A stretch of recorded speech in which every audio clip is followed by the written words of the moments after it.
You know, relations between Israel and Armenia haven't always been the warmest. That's why I was really surprised to find out about this event over here at the Nikoghosyan Cultural Foundation. This is actually this exhibition that they are opening up today is to commemorate the events of October 7, 2023 in Israel. And far from the Free Palestine protests around Europe, this is actually an event that is bringing the works of Israeli artists here to the capital of Armenia, Yerevan, and also in conjunction with the ANO Museum based in Tel Aviv, right here to the heart of Armenia. So we're going to go take a look and find out from the organizers exactly what do they have in mind and what do they hope to accomplish here. So let's go take a look.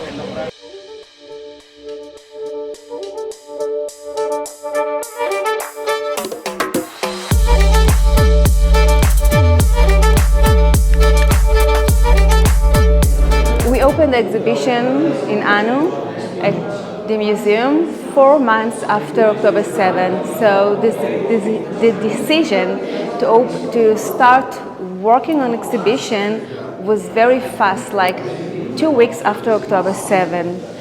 And it was easy to me to curate this exhibit because so many artists in Israel react to the situation.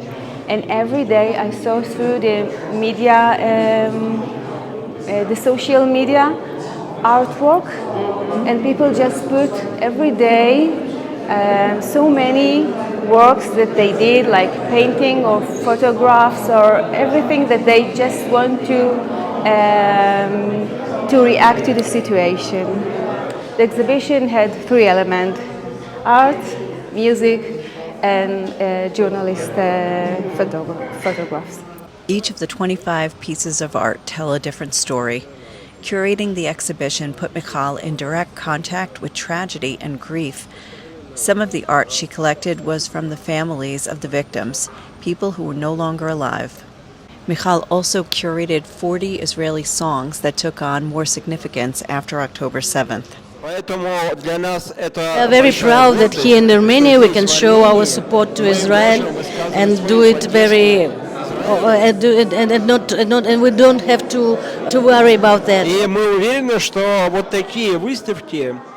We are sure that this kind of events they build the relationship between countries and governments. We understand that that is very important to share the tragedy.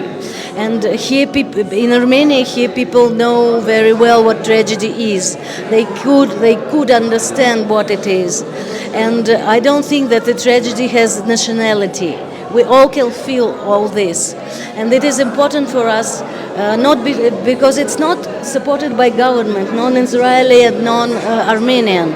It's just the initiative that comes from downstairs, from people, from community, who want to show their support, to share their support with Jewish people.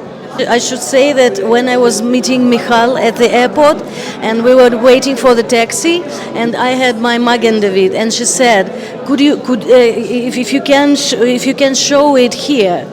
I said, yes, I can wear it absolutely openly here. And she said, but in Europe maybe it's now not very easy to do that. And here we can. Painting here says Abba, which means father.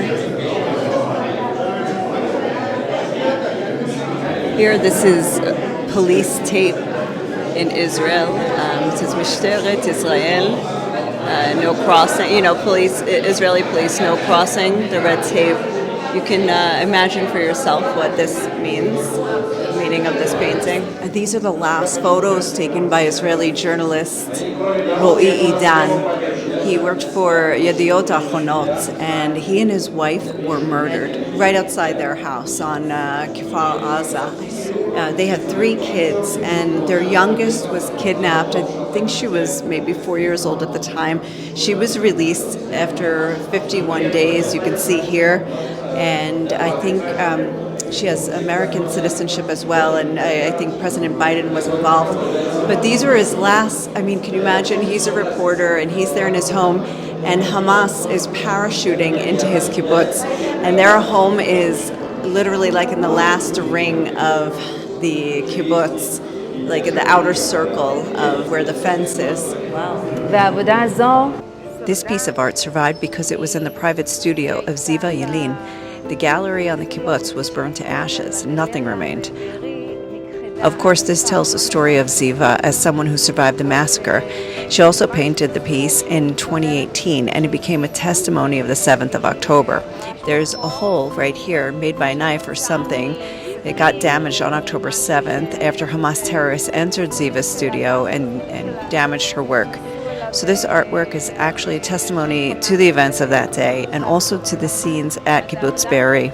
It's really powerful. And of course, the red color speaks also to the rocket alerts, which gained so much more significance after October 7th.